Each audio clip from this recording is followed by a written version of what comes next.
This tutorial is being produced for the Taleo admins at the Mentor Network as a workaround to the issue of accounts not being deleted when they fall off the net change report. So what we're looking at here on our desktop is we do have one of the response files from the user net change. We're going to pop it open.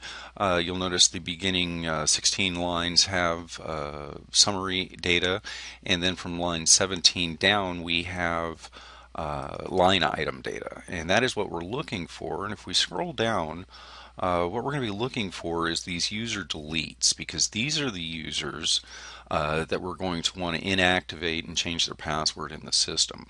So how to get there? Let's go ahead and open this with Excel.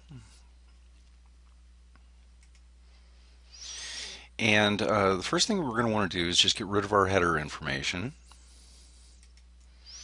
And right click, delete. And that gives us all line item information.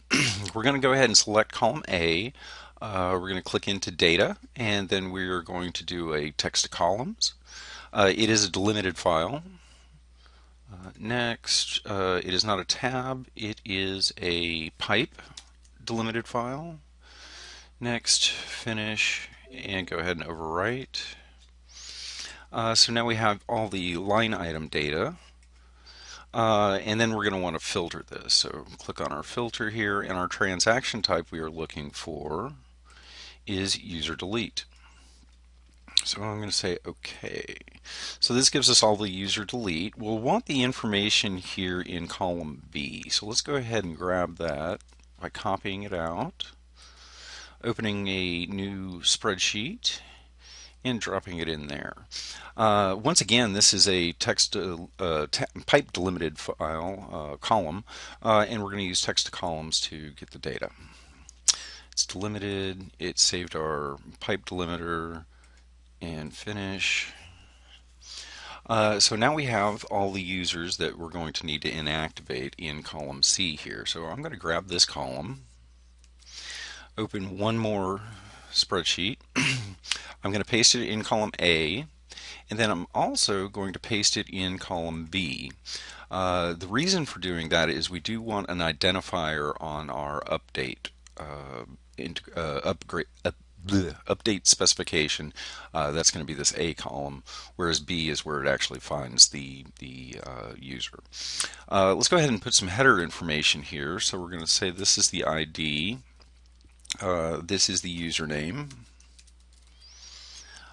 Column C, we are going to set the status, and column D is going to be the password.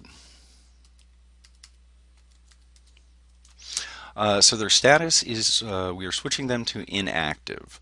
The inactive code is capital inactive. And then for the password, we're just going to change it to term Mentor Network, and then we'll just put a year and an exclamation point.